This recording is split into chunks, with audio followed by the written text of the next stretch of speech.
Well, good morning, everyone, and welcome to Portsmouth Coffee Talk. I'm Slim Overton, and I'm here with co-host Leah Drake Stitt.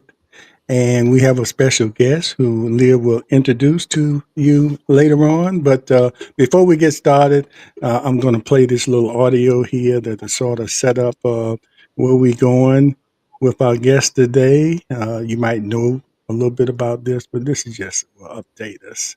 And by the way, if you're watching, make sure you like, subscribe, and comment. And we'll look for your comments. We are live. We look for your comments. You have any comments you want to make during the show or questions you might have for our guests, please feel free to do so.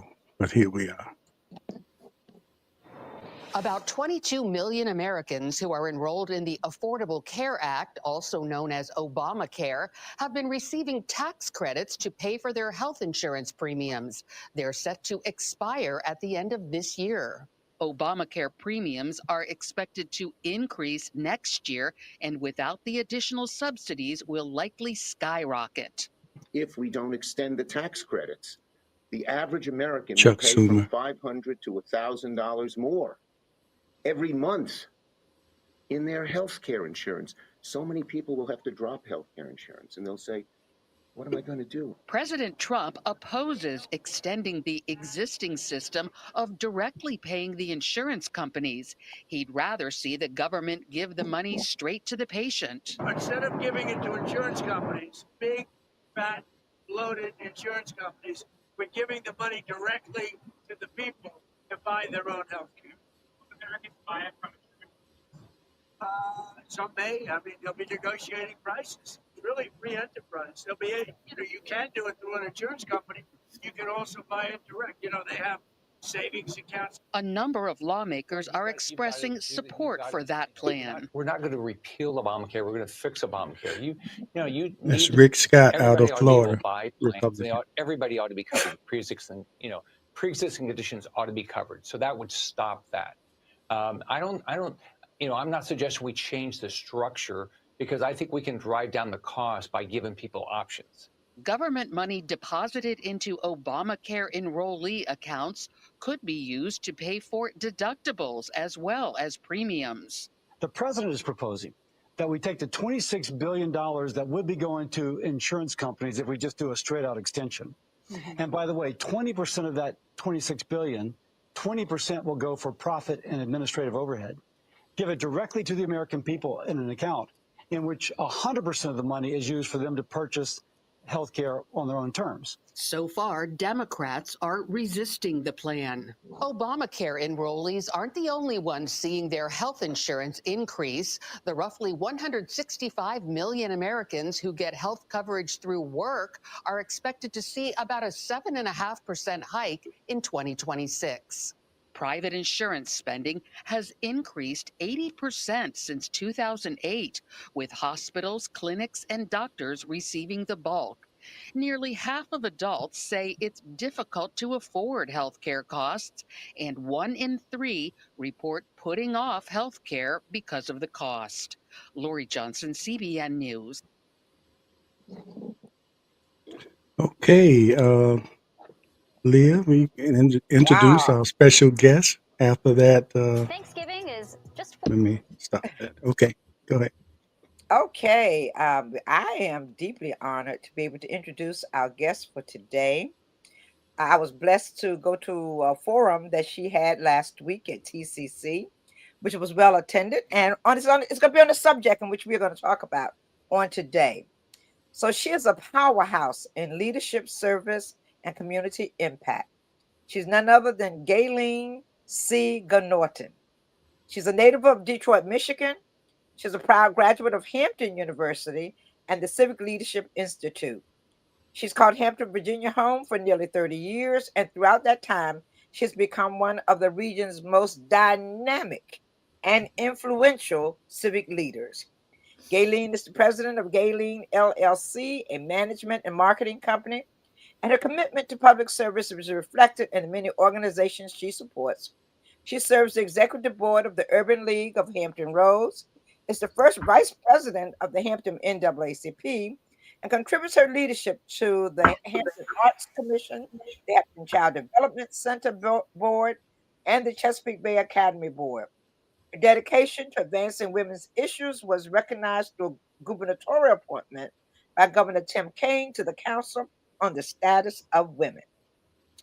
Her work has earned her numerous honors, including the YWCA Woman of Distinction Award, the Unity Commission Award, Zeta Phi Beta Sororities Woman of Power Award, Alpha Phi Alpha Fraternities Community Service Award, and the Sister to Sister Humanitarian Award. Gaylene's leadership is not only recognized, it's felt.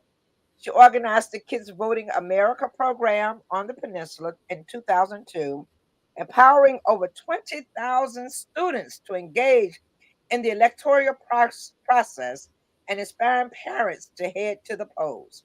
She spearheaded the Think Globally, Act Locally Tsunami Relief Telethon, raising over $20,000 for international disaster relief, and coordinated two major Hurricane Katrina resource fairs to provide essential assistance to more than 1,000 displaced families.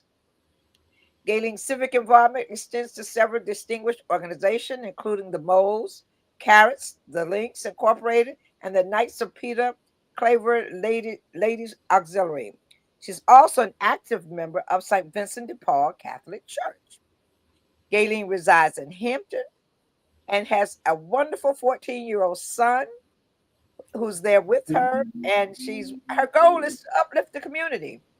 And I have been blessed to attend two of her Celebrate Healthcare events, one in Hampton, I think a year ago, and then the one that she had at TCC on last week. Gaylene is a powerhouse, and she is going to let you know, those of you who are on SNAP, those of you who are Medicaid, there are changes underway. And if you don't listen, get your groups together so that you can call her. She will come to any event, or at least you'll have a representative there to talk to you about the changes that are taking place. Heed her now, because it's coming, and it's coming like that tsunami that she was working to fight against. So we're so happy to have Gaylene with us on Portsmouth Coffee Talk this morning, and I just cannot wait. Many of you commented when I put on my page about what's taking place with SNAP and Medicaid, but she's going to tell you firsthand what is going to take place. So, Gaylene, I want to say welcome to Portsmouth Coffee Talk. And when I mentioned to you last week about coming on, never did I think that you would be coming on so soon, but I am excited that you are. And prayerfully, the folks in Portsmouth can get organized and get people together so that they can share with these individuals what's taking place in the healthcare field. So once again, I'm going to say welcome, Gaylene. Do you have any opening statements you would like to make? I The do. real I do. HU. Yes, the real HU, Hampton University. Oh, okay. Thank you for having me on today. And this is a very important subject. First of all, I'm going to send you an updated bio because my son is 28 years old Is now. he 28 now, Gaylene?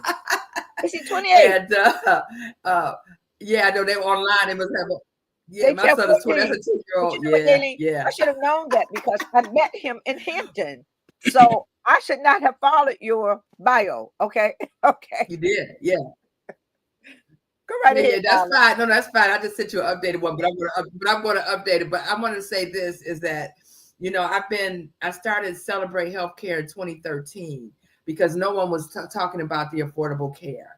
And it was very political back then. And so what I did was I started going around to churches and community centers and educating people on the importance of enrolling into a health insurance plan or Obamacare, as we call it. And then I had certified we lost Gaylene. Walk them through the process. I'm sorry. Okay. And to date, we have enrolled over 30,000 people into the affordable care, educated and enrolled over 30,000 people into the affordable care. And Also, when they fell into the gap, we was able to tell them why they need to vote in a nonpartisan way for Medicaid to be expanded. And Medicaid was expanded in 2018. And so we probably helped over 5,000 people get into Medicaid to get it when it expanded, when it expanded. And so when the SNAP and Medicaid start coming up, and they had this big, I'm not gonna call it a beautiful bill because it's not a big beautiful bill. We all know that. That I thought when I found out the changes, because there's such so much in this bill that when I dissected it down to Medicaid and SNAP, I was like, no one's talking about Medicaid and SNAP publicly on what the community needs to do, and that's how we started having these meetings. Healthcare is a right and not a privilege. And as I tell everyone, people are just trying to do a couple things. I mean, a lot of things, but number one, feed their families. They are trying to have adequate. I mean, they want to have good health care, and they want to go to work. And so those are things are fundamental rights that we all should have. And so this fight is going to continue on and make sure that we work together on this Medicaid and SNAP changes and move forward, and hopefully can get it fixed when we get into the next administration. Exactly. And Gaylene, an important thing that for individuals to understand is that not only does this affect households and families, but it's also going to affect the school system. Can you explain that to them as well? Oh, absolutely. So I have a short presentation, but I'm just going to paraphrase of it. But the bill they call HR1, nearly $200 billion from SNAP over the next 10 years. The cuts are going to be over $200 billion from SNAP over the next 10 years. And many immigration statuses will now be ineligible, expanded work requirements. It also has lower benefits, changes to SNAP utility allowance, cuts to thrifty food programs, reductions in future benefits. For the first time, the states will pay for a share of the benefit cost and face a 25% increase in administrative expenses. So when you talk about SNAP, they have work requirements, and also you have to have fill out the paperwork. And if you don't do these things, then you lose your privileges. Exactly. You lose the habit.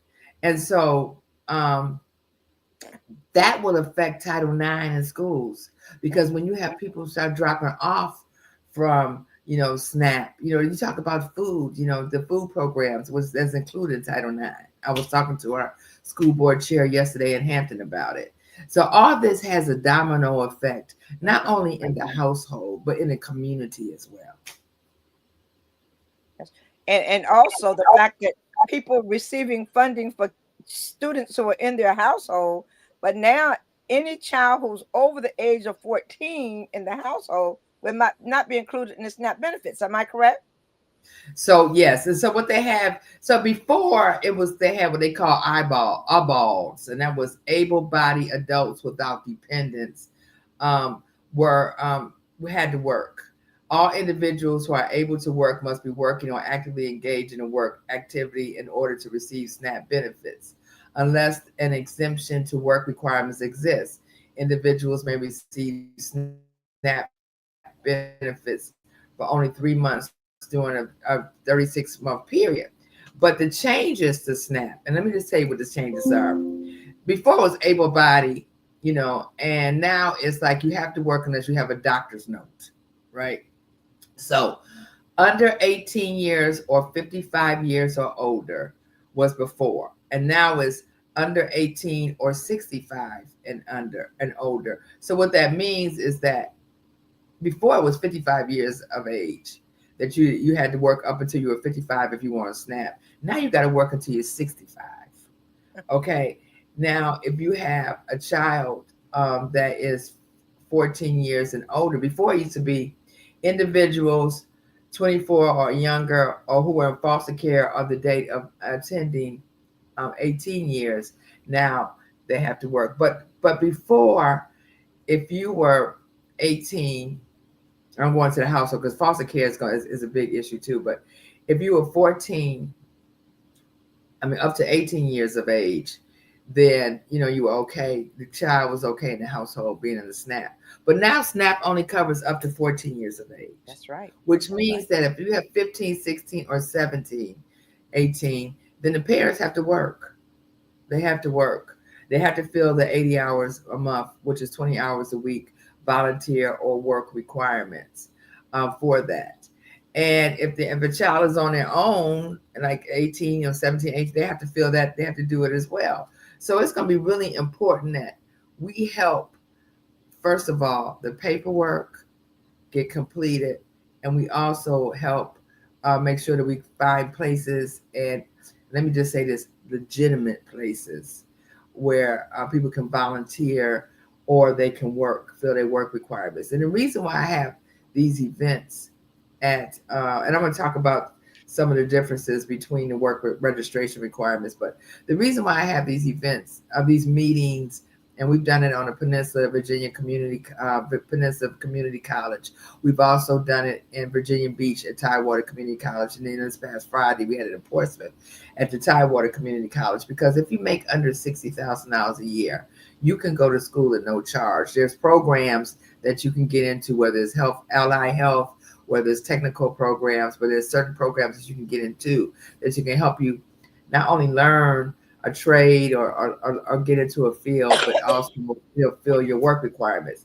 So let me just talk about the difference between eyeball, which was the able-bodied workers that we had before, and the work registration requirements that we have now. So individuals who are physically or mentally fit to work and over the age of 15 and under 60 must register to work or voluntarily quit or reduce their hours without good cause. Individuals who are not exempt from work registration requirements are sanctioned for no compliance for 1 month for the first violation, 3 months for the second violation, and 6 months for the third violation. Who's exempt? Complying with work registration requirements under TANF or unemployment, parents or mental or other members of the household with responsibility of taking care of a dependent under 6 or incapacitated person, bona fide student enrolled at least half time in a recognized school training program or institution of higher education, regular participants in drug and alcohol rehab programs, employ 30 hours a week or make more than $217 a week, persons 16 to 18 who is not the head of household or who is attending school or enrolled in employment, training, or at least half-time basis. So that's what the work requirement registration that we have now. And we're going to put this in a document so people can and do like an FAQ so people can understand. This is a high-level presentation because some lawyers have wrote this. Right.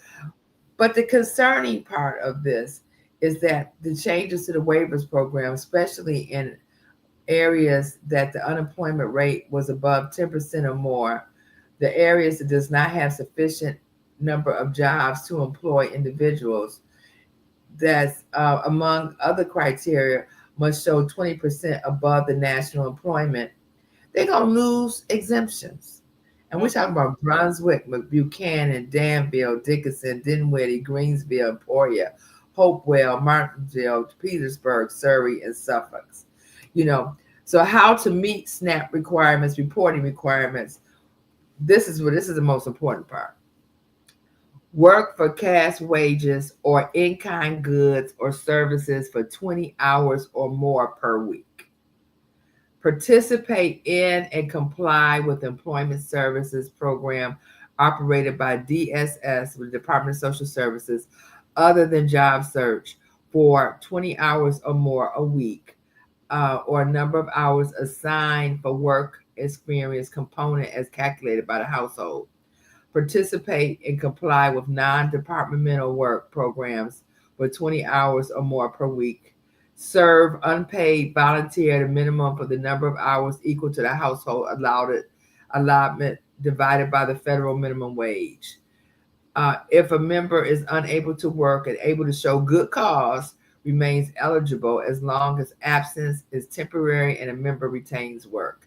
And so you got mostly everybody going to have to go to work. They're going to have go to work, or they're going to have volunteer hours. And Leah, one of the things at our meeting, the nonprofits representatives that were there of organizations, they said that puts a heavy burden on them because they have to complete a lot of paperwork for the volunteers.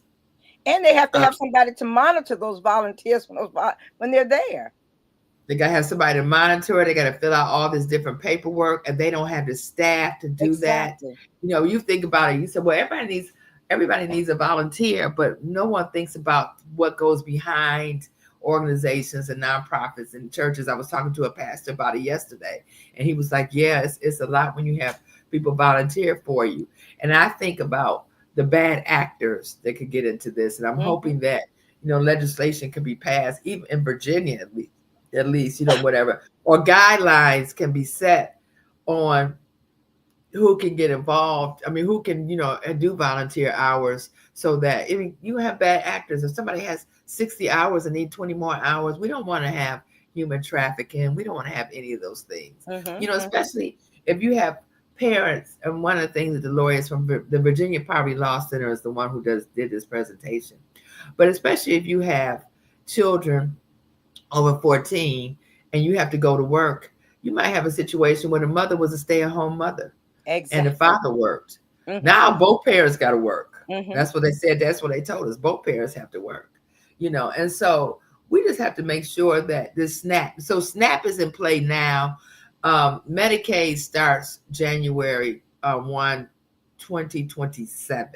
And that's when Medicaid will come in, and you'll have your work requirements for that one. And with Medicaid, you used to be able to go back when you signed up for Medicaid and you had services, or you had to go to a state emergency room or whatever, you had to go 3 months earlier. It went retroactive back 90 days, and Medicaid paid for that, when you went into the program. Now it's only going to, in 2027, now it's only going to go back 30 days. And under Medicaid, you have to complete the paperwork every 6 months. And Gaylene, and you got to fill out the paperwork every 6 months. But however, speak to them about social services and how inundated they are, and how those caseworkers are having 1,000 people who they have to deal with.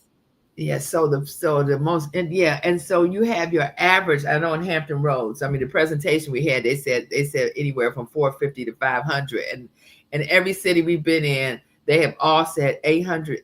Every caseworker has 800 to 1,000 cases, and they're gonna complete this paperwork every 6 months. Every 6 months, when Medicaid kicks in, they're going to have to kick it in. So I thought it was important that we start talking to community leaders and agencies and nonprofits and organizations and faith leaders about the importance of all of us are going to have to be ambassadors of this paperwork in SNAP and in Medicaid, and making sure that we know where to direct people to. It's going to be all kinds of resources. We partner with the United Way because United Way has a big base of nonprofits, but we wanted to make sure that, number one, everyone knows how to walk someone through the paperwork, and we're going to start doing trainings for that as well, and so that churches can help their members and organizations can help the community, and nonprofits can help their base as well, and so on how to complete this paperwork, and not only complete the paperwork but turn it in on time. Exactly, because people are busy. They don't keep up with that. Gaylene, I just want to ask you this. I played that video in the beginning because it's strange to try to listen to them try to explain why they want to make it better. And Leah, you just mentioned about the backlog at the social services, and I'm concerned about people that were like me, that I'm a heart transplant recipient, but during that period between me having to leave work and while they were treating me, I found, I found out I didn't have insurance on my job. So while I was trying to get that straight, I had to deal with social services. So the hospital, Centura, would continue to treat me. And it was like a nightmare trying to get that. We were doing everything we could. And I wanted to get mad at the people at social services, but then I figured out later they were so overwhelmed. They did everything they could, but you had to really push them to get it. But they were just overwhelmed to the point where I don't know how I'm sure some of them are on therapy now. I mean, they are getting some kind of therapy for what they had to go through. So it seemed like they're trying to make this better, but they're complex. From what you reporting, they're making it more complicated for people. And like you said, people are busy, and people will forget. The 6 months comes up so quick. you know, you're gonna forget to get that paperwork in there on time, and then you're gonna find yourself. You're gonna go to the doctor, or something, find yourself uninsured, or you're gonna go try to get some food and not have any SNAP benefits. I So let mean, me just so say that, yeah. Let me go just ahead. say this real quick. So when your opening the report was about the affordable care. So you have the affordable care, you have SNAP, and you have Medicaid. So the affordable care, and that's how I started Celebrate Healthcare, which is Obamacare, is what is on a chopping block, as we say, because they want to take away the tax credits, the subsidies. Right. Before it was where a person say make $25,000-$30,000 or whatever, they might pay next to nothing for their insurance, and now they're going to pay more for their insurance because then the tax credits will come off, and that means you're going to be paying you're going to be paying more, way more, because you're going to pay for actually what the insurance costs. But when you have the president talk about, oh, well, let's give them money so they can pick their own insurance, he's talking about giving them $2,000. You can't do it. Now, first of all, let's be real. Somebody is struggling, and you get $2,000. You gonna spend it on healthcare? Not at all. Not at all. No, they're gonna spend it on what they need to spend it on. And he said shop around, where he had these, when he put in his first term, they had what they call these short healthcare plans, and it was really like a Trump care plan, and they were a ripoff. And they still have them there. I tell everyone that when you get phone calls from these and you get these calls from these folks saying, we're with the Affordable Care and all this stuff. They're quacks. It's not real. And they're hoodwinking a lot of individuals. They're believing that it's true. They don't give you the every day. They don't give you the coverage that you need. And the thing about it with the Affordable Care, what the Affordable Care had afforded people to have, is that all of your preventative care was included. Exactly. Which means that you can go and get your physical, your mammogram, your colonoscopy, and you didn't have to pay a deductible for those things. You don't have to pay a deductible. And none of these other short plans they had back then, you did have to pay for. It wasn't included in these plans, and then you end up paying more. And now they have plans out here that pay as you go. Yes. Okay, so what is pay as you go? So every time you go to the doctor, that's when you pay. Well, not everybody have money to do that. And we have so many people, millions of people, and even in Virginia, that's enrolled into the Affordable Care. They are going to lose their insurance because they're not going to be able to afford the premiums. And then they'll go back to using the emergency room as their doctor. And we don't want that. We want to make sure that everyone has insurance. And that's why this fight is going on in Washington, to make sure that we get these tax credits and we keep the gun subsidies in here. Now, the Republicans, and this is a nonpartisan show, and I'm, whatever, but the Republicans don't have a plan. They don't have a plan. He said they announced this morning that he said that he has this plan he's going to bring to the table. He's been saying that for the past, how long? Since Obamacare. They've been saying 13 this years. for yes. They've been saying this forever, that they have a plan, and they don't have a plan. And Affordable Care works. It works. And the thing about it is the majority of their constituents are either on Medicaid, SNAP, or both, or an Affordable Care. So come on now. Their constituents are on this plan, on these plans as well too. So I remember when I started doing an enrollment, I have a federal navigator that walk people through the process. And that's why we do it. And I have trusted agents that have their own companies that I trust, because I don't use just anybody, that I've been using since 2013, that helps walk people through the process. And that's the reason why, because when you go online, it could be convoluted sometimes. Very Now, convoluted. let me tell you what the saving grace for Virginia is. It's under Governor Northam. We have a state-run insurance now. Our affordable care is not federally run anymore. It's run under the state. Okay, which means that that's the Virginia Insurance Marketplace. That is the same as healthcare.gov. You know, we have same benefits and everything else. Only the state runs it and not the federal government. And so, you know, it's going to be interesting to see in this General Assembly session, what are they going to do if these benefits were to go away, and how are they going to be able to help with the, you know, put it in the budget to, you know, help some of these, help these people with who's on the affordable care, or in what's called a Virginia Insurance Marketplace. It is legitimate. Make sure they be able to keep their insurance. And that was our saving grace. That's one of our saving grace in these other states who are federally run. And when you think about Medicaid, you know, we get so much money from Medicaid, especially the expanded piece, you know, and that's what they want to cut off, you know, on a national level to the states, is to get rid of Medicaid expansion. That's why they put these work requirements for people who want to expand. And why Medicaid had to be expanded, because before Medicaid, you had to make up to a certain amount and then you'd be on Medicaid. But if you made, I think it was something between 14 and it was like 18,000 or whatever, you fell into what we call the gap. And so you couldn't go into the affordable care and you couldn't go on Medicaid. And so therefore you was out with insurance. So when Medicaid got expanded, you were able to keep your Medicaid. Students who worked part-time or full-time, you know, who are on their own, they were able to go on Medicaid, you know, and then also folks that didn't have a job, you know, period, they would still be able to go on Medicaid. They were looking for it, or whatever the case might be, they were able to go on Medicaid, you know, because it was expanded. So we know everybody who fell into the gap was able to get Medicaid because we had expanded Medicaid.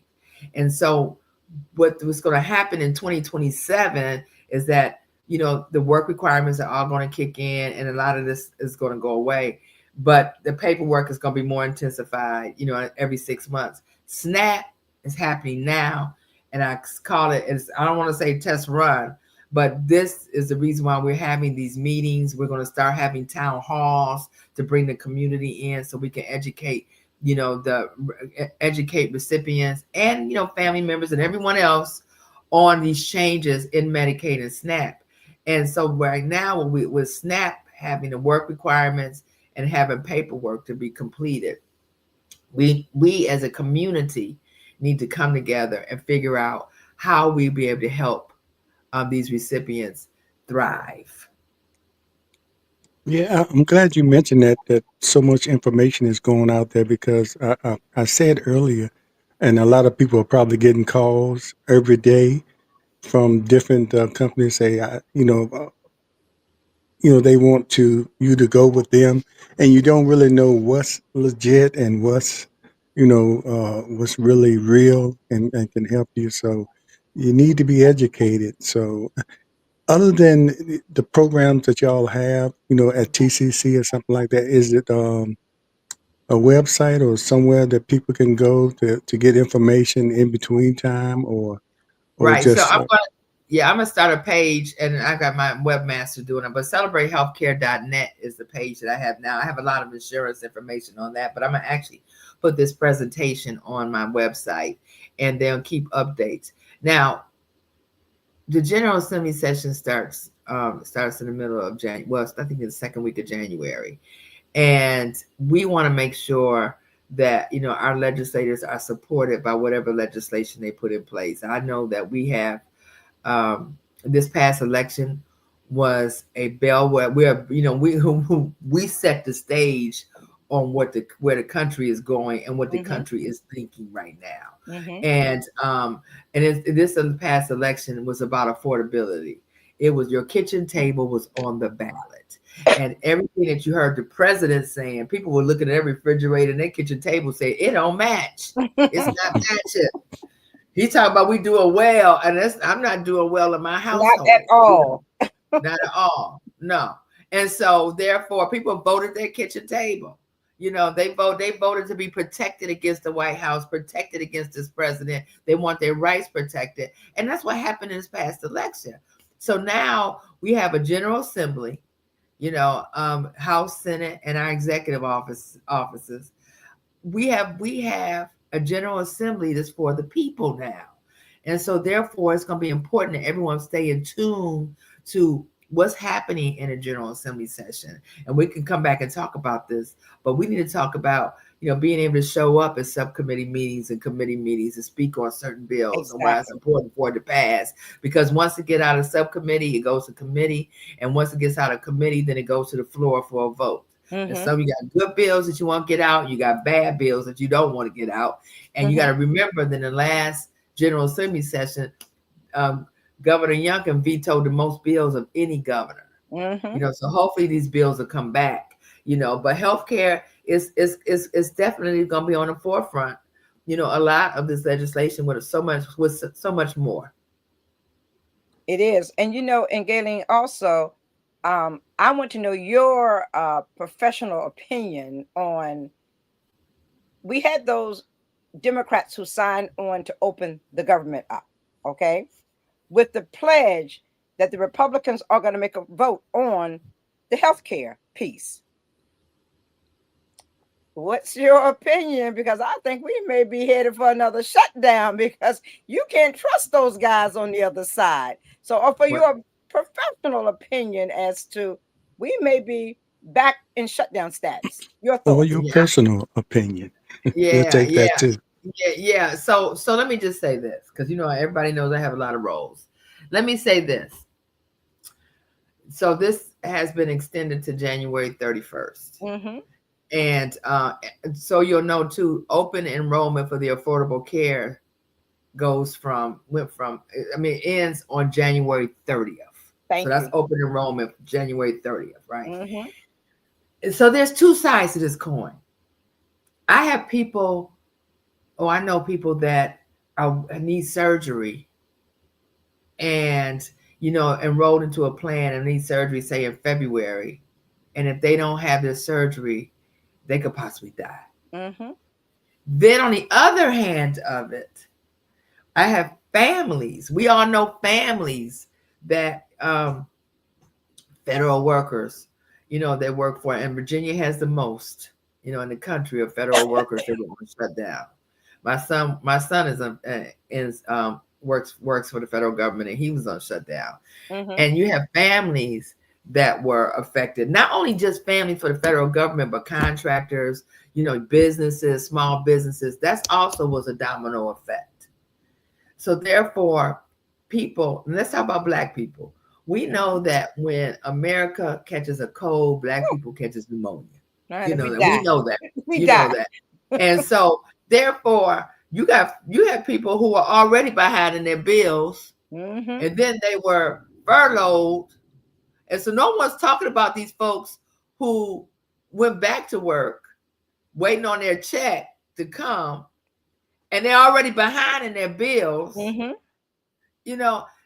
It's going to be even more. So it's a two-sided coin to it, because healthcare is important. If you're not healthy, you can't work. Exactly.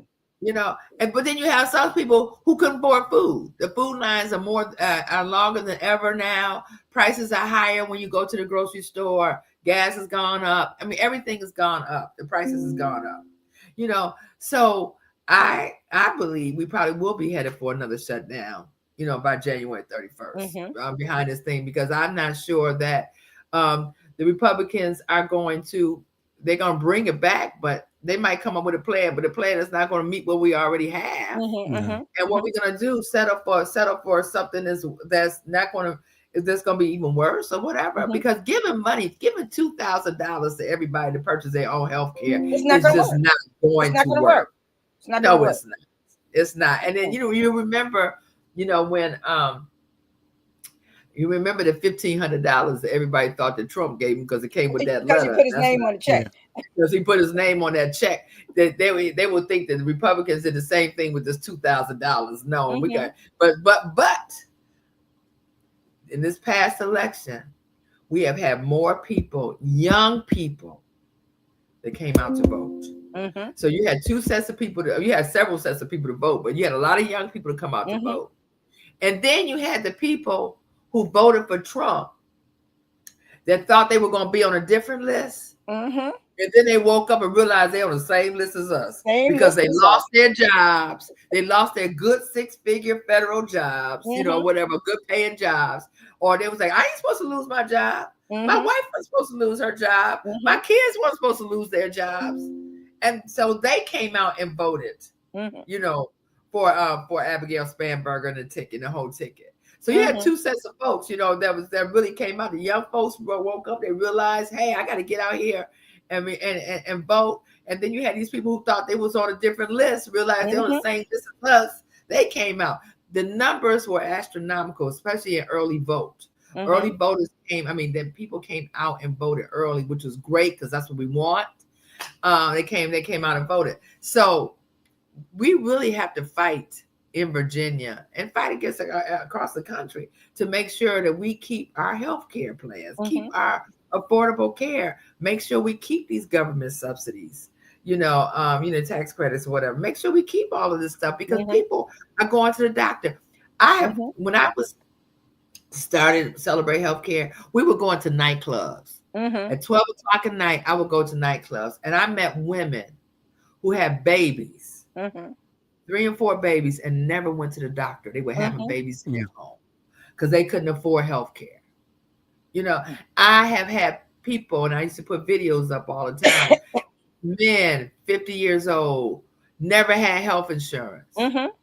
You know, and then they got some health insurance. One guy, he'll tell you, he said, I'm paying $50 a month. I'm paying $16 a month for my dental. I never thought it was so inexpensive, you know, and they're going to get their preventative care because that saves lives. Early detection of any disease saves lives. And so when you have a healthier society, you have a healthier workforce. But when you start putting burdens on other programs like Medicaid and SNAP and all of that outside of the affordable care, then it burdens the whole community. It does. It really does. And so people will start falling off these programs. And just like you said earlier, Leah, it'll start affecting different programs, especially in the Title IX is in schools. That's right. And other programs as well. It's a domino effect. And so this is a 911 call for everyone to say, let me learn how to fill out this paperwork so I can walk other people through this paperwork. Exactly. You know, let me set up a clock and find out every 6 months the deadline to make sure the people I know fill out this paperwork and send it in. When we get to that Medicaid part in 2027 is SNAP, you just got to fill out your paperwork. You know, but you gotta have your requirements in because the paperwork doesn't have to be in every 6 months for SNAP, but still you got to do your work requirements, and we want to make sure that people meet those work requirements. So what can we do as a community to help that? And then outside of all of that, when you think about the work requirements, when you think about SNAP, you also got to think about people's mental health behind all of this as well. Exactly. You know, because it's a lot. It's just a lot. You know, it's a lot. And so and you know how we are about that in our communities about mental health. You know, yes. we tend not to, you know, pay attention to that, and that's a big part of that's right, mentally and physically. You know, a mentally ill person that can affect your physical health as well. So, you know, and you just made a good point. You mentioned 2027. I think people need to stay focused when we mention those dates like that, and people say, okay, that's down the road. I don't need to worry about that now. It'll be here before you know it. And you need to be thinking about 2027, 2028, and all of that, because all that's going to be important. So the more you learn now about what's going on, and the issue is staying focused, because they throwing all kinds of, you know, distractions at us, so we can be talking about this or looking at that and not paying attention to what's important and what's going to affect us directly. Right. And most important is to make sure everybody turn out and vote in 2026. Oh Exactly. yeah, that's Exactly. Okay. keep doing what you're doing. 2026. Yes. Make sure that they turn out and vote in 2026, because just like the Department of Social Services said and other organizations said, 2027 is right around the corner. And to build these programs out is going to take a minute, but it's going to be here before you know it. Before you know it. This program that they're going to kick in 2027 should have been built out several years ago. And this bill came in and is pushing everyone to hurry up and move forward with this. And so SNAP is like our dry run to get ready for Medicaid and get our folks start thinking about it. I have people go door to door, you know, to make sure, because remember, after COVID, during COVID, you didn't have to renew for Medicaid. You know, because under Biden administration, you didn't have to renew. You kept your Medicaid. Well, after COVID was over, then you had to renew. And so they were sending text messages, paper, emails, and sending letters in the mail. And people are busy. They weren't paying attention. So we will have people going Some door of us to think door. you just take it and you toss it aside when it comes. You throw it away. Exactly. You know, you don't look at it. And we have people that were going door to door, making sure that everyone was completing their paperwork so that they can get back into Medicaid. You know, but still people have lost their Medicaid, but we still were able to get people back into Medicaid. You know, but Gaylene also, as under mentioned, under these new rules, it's going to be much harder and more. Yeah. But also, as mentioned in the forum that you had at TCC on Friday, and we found out that Social Services is working off of equipment from the 1990s. Here we are in 2025, and they're using old equipment in order to deal with what's taking place with these changes. That's going to be another impact on whether the work gets done. Well, that's so important. And I think that under this General Assembly session and this incoming administration, let me just say that, I think that they will have updated solutions to help them. But most importantly is that they need more funding too. They got to hire more people. They do. They're going to have to hire more people. And I remember when I went to a forum that Senator Warner had in Franklin, and I had retired social workers come up to me and said, I will help people walk through the process. So let's think about having a retired social workers organization come together to help people with the paperwork, you know, because you have people out here who are retired and did this kind of work that can help, you know, that's here too. So we have to be creative and think about different ways that we can help with the paperwork. Help with these work requirements, you know, and I know that United Way, if you have volunteer needs, you can actually go on their site and you can log on and put up your volunteer needs so they can go to there. Now I know, and I believe with this incoming administration, they will update Common Help and 211 and with the information, get updated information on where you can get help. You know, and where you can do these, and where you can get help and other things as well, because we got so much we have to deal with, housing and just everything. We got a lot to deal with. We just got a lot. Yes. And so we just want to make sure we have it. And if you ever thought there's nothing to all of this, especially the ACA, anytime Marjorie Taylor Greene breaks away from the Republican Party, breaks away from President Trump, because she's been his biggest cheerleader, because they thought it was going to impact upon people who are brown, the brown people. But when that stuff started hitting her constituents, her children, she realized that she was in the wrong place at the wrong time. So if that can cause her to break away, you know there's something impactful for each of us out here, that she would walk away from what she's doing, walk away from the president because of what's going to take place with healthcare in America. She should have paid. She should. I think I put it on my Facebook. I said she should have listened to Congresswoman Jasmine Crockett, phone a friend.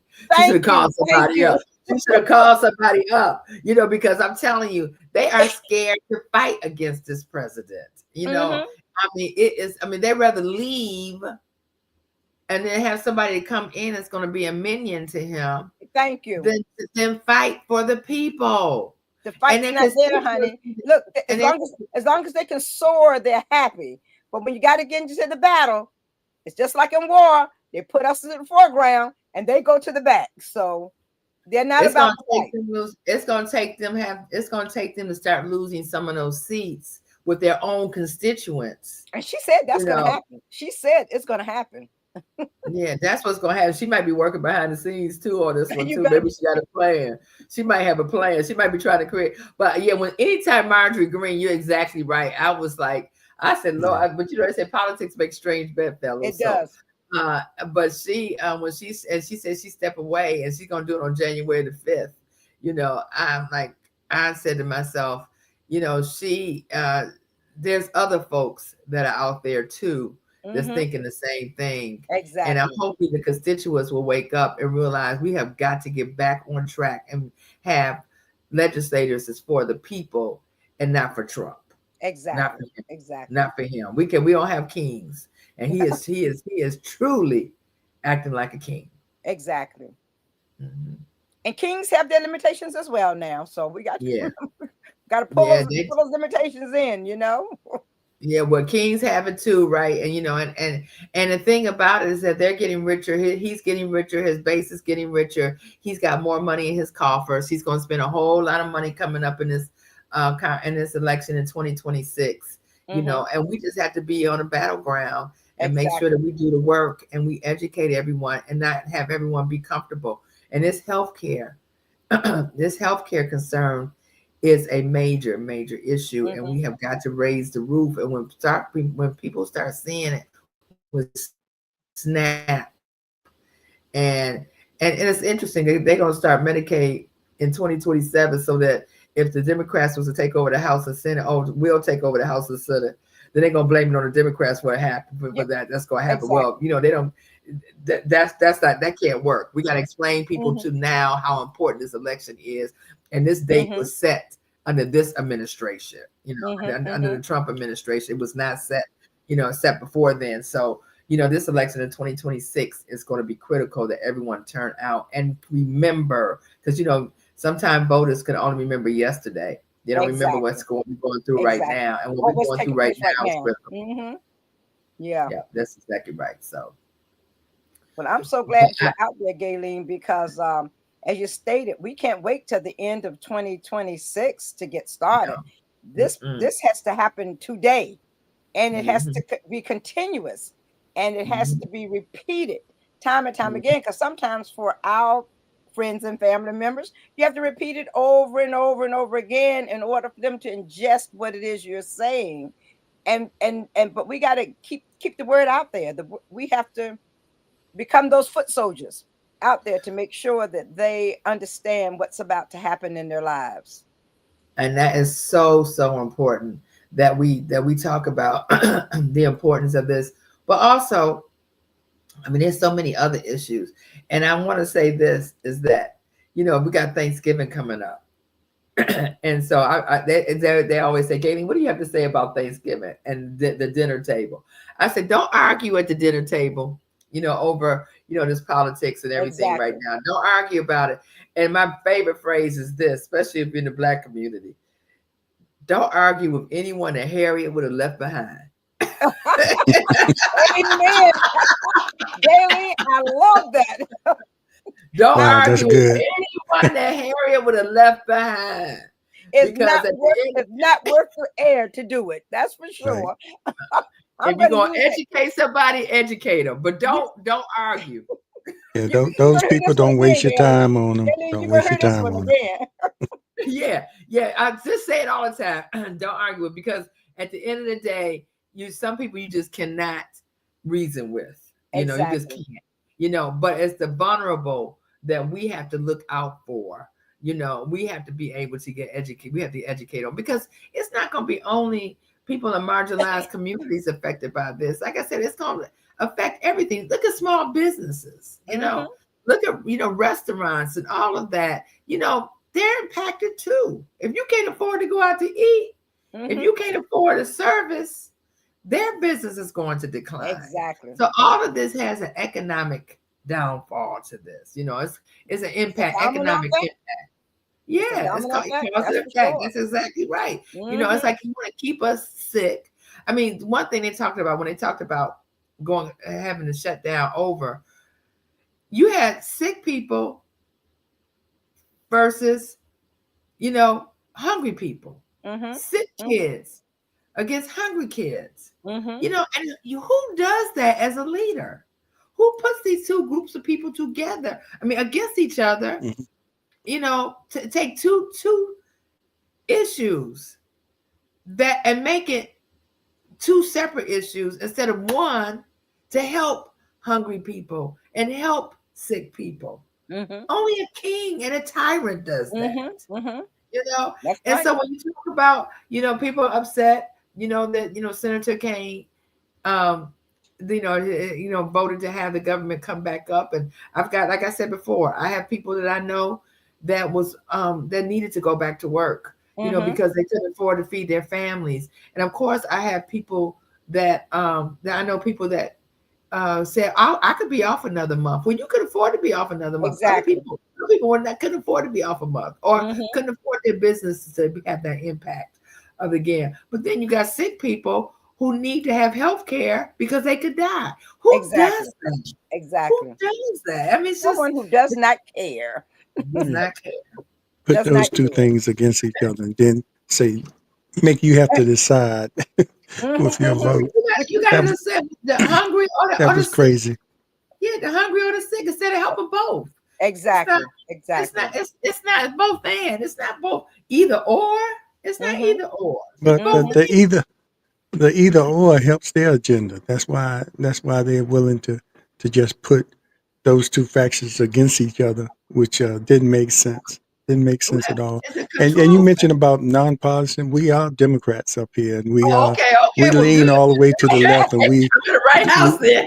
and we have no bones about saying that. Although Good. we do believe in holding our own Democrats accountable, Accountable, that's right. and we open it up for anybody to come up here for a discussion. So far, not too many from the right want to come. We had one person that was talking trash on social media. When Online, he got up easy. here on the show, he was completely different. And then when he got off the show, he went back to talking trash. So when you bring them up and try to confront them and force them to explain why they even, he came up there, all he wanted to do was talk about fentanyl.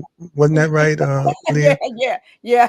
But before that, he was getting on me about, Trump is great and all this stuff. And then when we came up here, right before he came on, he said, well, look, I don't want confrontation. What do you mean? Well, anyway, so, but history has shown that Democrats have shown more compassion for the people. It's problems in all people, but the Democrats on a whole have shown more compassion, and just like you just mentioned, who puts those two things against each other and makes people choose? But see, there are Exactly. individuals who don't go to the grocery store. They have people go to grocery stores for them. There's no allocation of any, they can spend as much as they want to spend. So they don't have a concept. Trump doesn't know how Yeah. much a dozen You eggs cost. remember Trump saying you have to show your ID at the grocery store? Please. They don't have a concept of what it is to live day to day because they don't have to live day to day. Right. Well, if you look at the attack on education, you look at an attack on our health care, you look at an attack on our food, it is just trying to marginalize everyone in these communities for control. Exactly. And that's why the community must come together to make sure that we help our SNAP and Medicaid recipients thrive. It is our responsibility to come together and work within our own space. I always say work in your space. I'm not asking you to do anything big. I'm just saying work in your own space. If you got a neighborhood or your church members or whatever, help them thrive. Learn how to do this paperwork.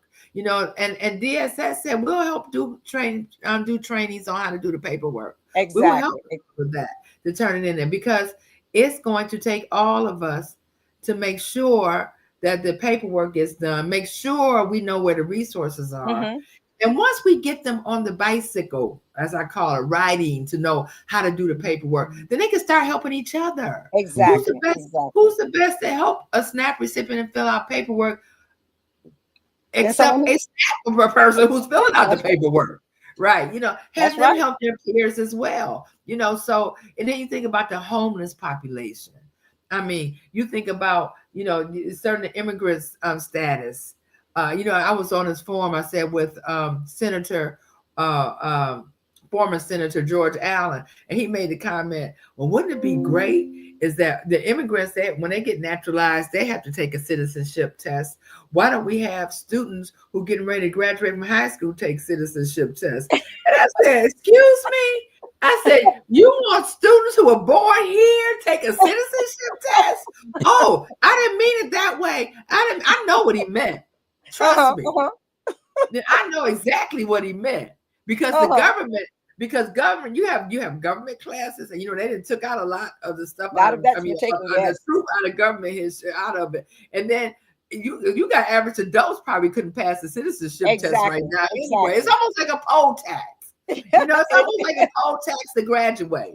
So if you look at the bigger picture of how they're trying to hindering us, this hindrance, it's like they are just trying to do whatever it takes to minimize our ability to succeed. Exactly. Mm-hmm. But Gaylene, I'm surely hoping that you can find a way of championing I like the idea of retired social workers coming together. So there should be a way to be able to champion that, to get that forum going, because that will make a major impact upon getting people registered, because they already know how to do it. So that would that's what I plan on I talked to several of the directors of social services that said that was a good idea. And so I'm talking to them on how we can pull them together, because I asked them, was there a retired social workers organization? They said, no, there's not.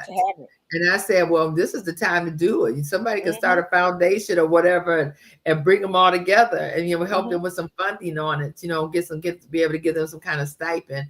But right now, let's get it off the ground and get these retired social workers together and help. Look, it's going, like I said, it's going to take all of us, all ideas and everything. This is just what we're doing, is just to kick it off and, educating folks. And as changes come, keep them updated, keep a database.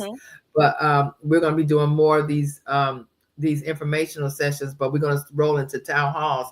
Our first town hall will be on January 16th from 10 to 3 at the Hampton Roads Convention Center. I have a big health fair every year. Yes. And then at the end of January, I'm going to do it on the south side. But in between, we'll have other town halls where people can come to and learn. But this is just a model that people can do within their church. They can do within their organization meetings, or whatever the case might be. Just bring folks together and make sure they have the right information. And so that's why we're going to come up with other communication tools like FAQs and graphics that will help people be able to explain what the work requirements are, what the paperwork needs, and all of that. So we'll have more to come, but this is the first step. That's all. And the right information going to the right people. As you mentioned, you all even went to the nightclubs. So you have to go to, like you always heard, you have to go to where the people are. Meet the people where they are. Because you can have the town halls, and a lot of times at those town halls or some of those presentations, it'd be a lot of people there, but sometimes the people that are really affected aren't there. That's exactly right. Those are the people you have to get there. Where we'll be going to the clubs, having little town halls. Go to the clubs. It won't be. Look, it won't. And we'll do it. And we do it in a unique way where it's not long. It's short, sweet, to the point, and get it. Just like we did same day register and vote. We were going out there, and you'd be surprised. A lot of them didn't even know it. And we went around this past election. We went around to where they were. I went to the coffees and conversations. They have something. They got cocktails and conversations. That's what they do now. And these folks are doing it at ages like 32 to like 45, and they have 42 or something like that. They have this certain age range. They get together and they talk about everything over cocktails. and I go in there and I always sit in the back of the room, you know, and they always call me up to talk about voting.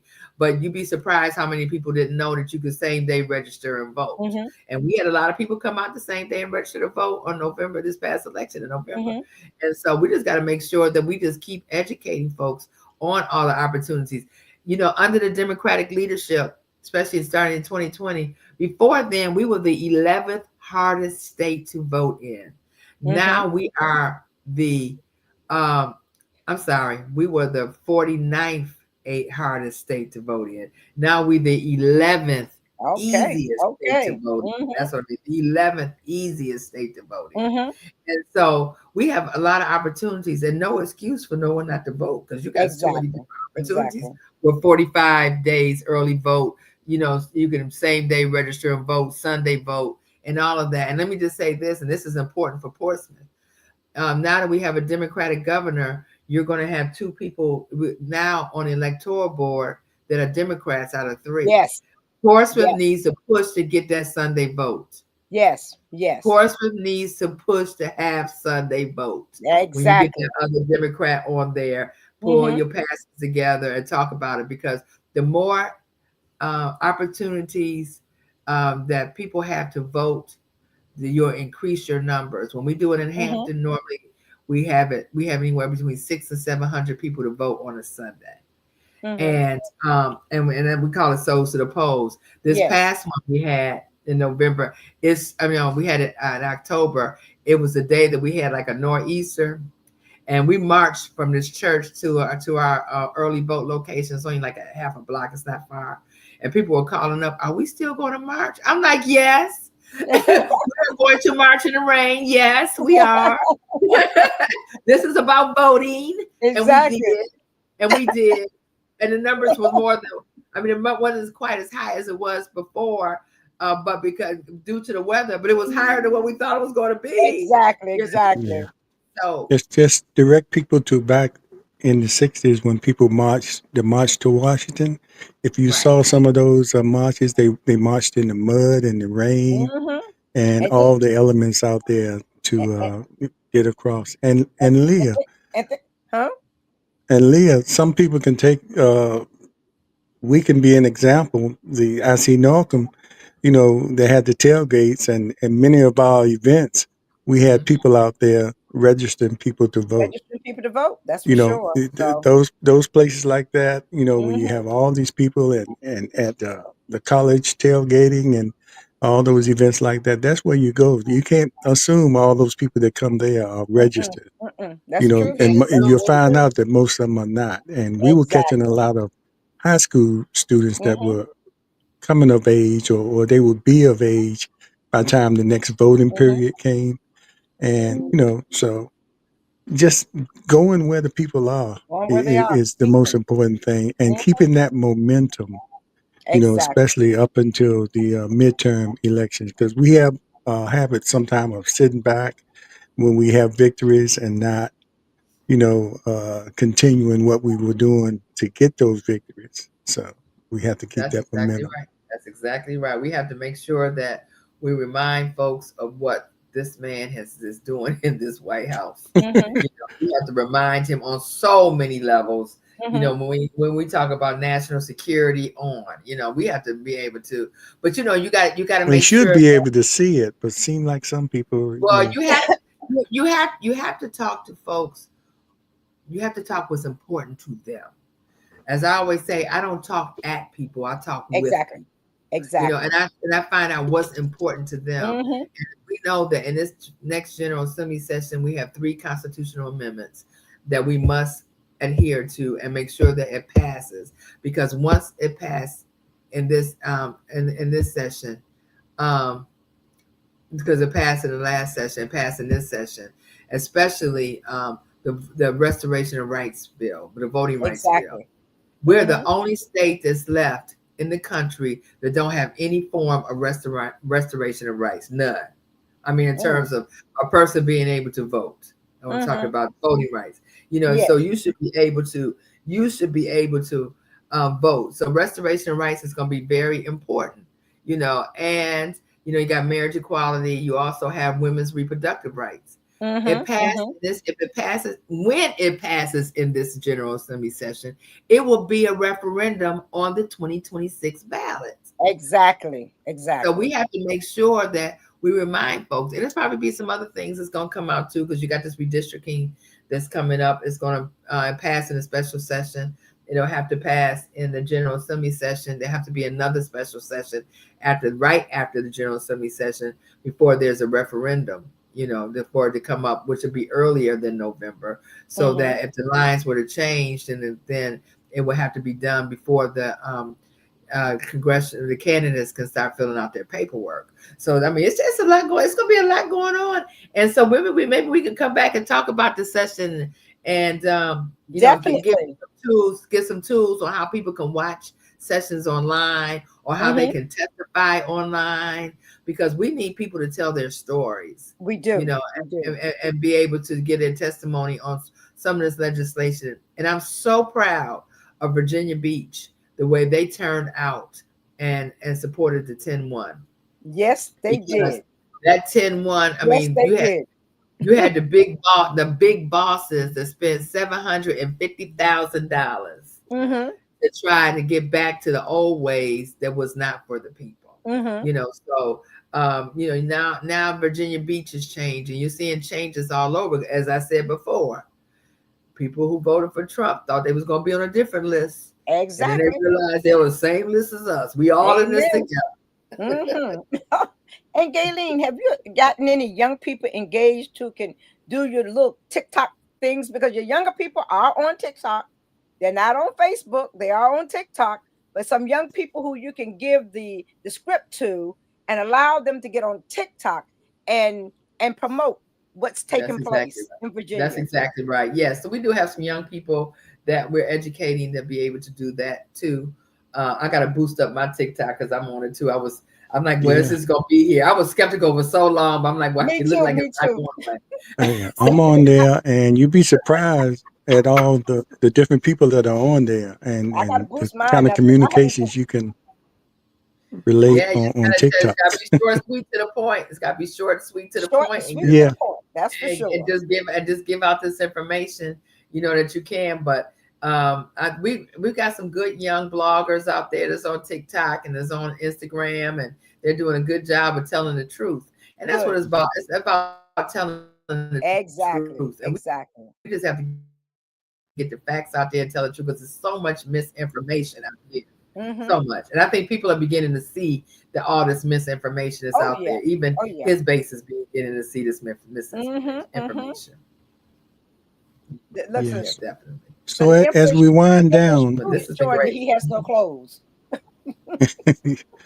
As we wind down, we want to thank you for coming on and remind people that pay attention to what's going on, because when we were coming up, they had the 3 news stations, and at certain points of the day, you had to watch the news. Now, people are streaming and watching, Netflix and missing out on the news.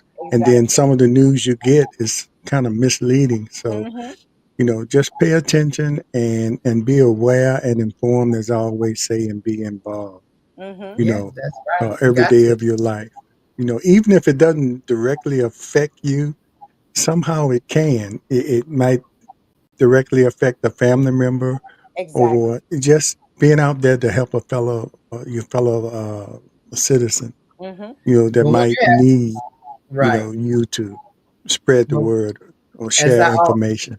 Right. As I always say, when you have some of these folks say, I don't do politics, I say, if you don't do politics, politics go do you. You better believe it. At the end of the day. Because let me tell you something, everything that's happening affects you one way or another. One way or another. One way or another.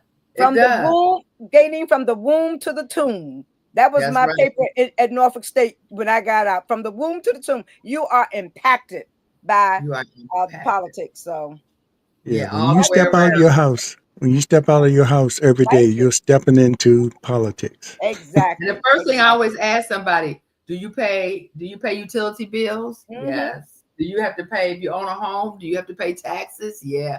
You pay taxes on other things? Yes. Well, then that's politics. It's politics. Because if your voice don't come up, you don't show you have your voice, then you can't complain. Exactly. You don't vote, you can't complain. Can't complain. You can complain, but it won't matter It won't matter. That's right. if That's you true. didn't participate in the That's first place. Yes, That's indeed. That's All right. Again, thank you. And well, if you have any last comments, it's open for that now.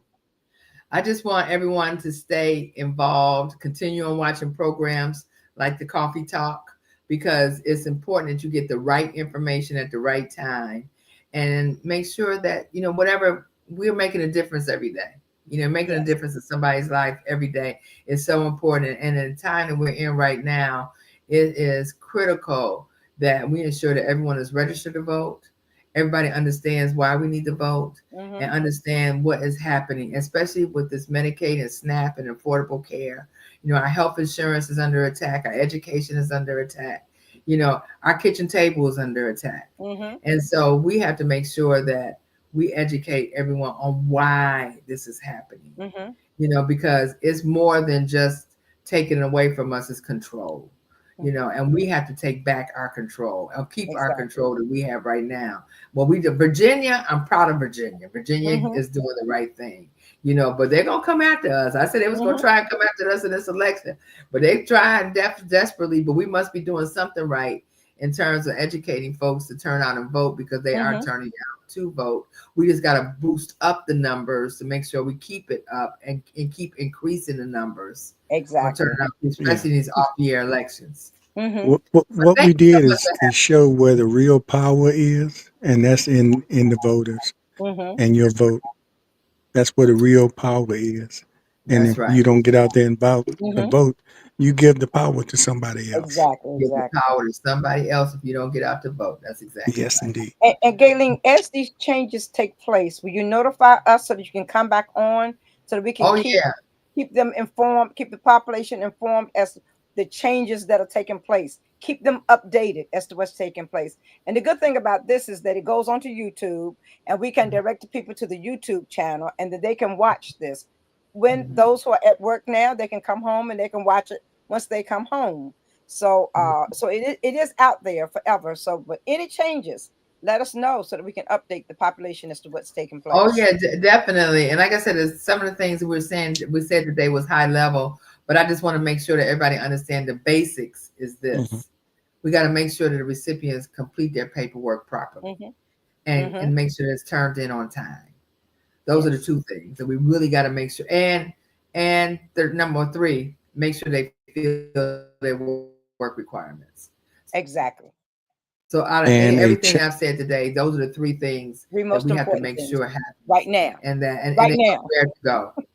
Amen. And help our social services. Exactly. All right. Yes, Thank you. And a challenge out to people that have a platform like this. People that have a platform like this, make sure you contact people like Gaylene and others to come on your show. Whatever your agenda is, make a little time for programs like this, where you inform people what affects them most in their everyday life. No matter what you're doing, you can take out a little bit of time. You have a mic, you have the platform, and you have a voice. So make sure you contribute to what's going to help the general public. So again, thank you. Thank you. You all have a blessed day. Okay, bye-bye. Bye-bye. Take care. Bye-bye. Be our guest on the Portsmouth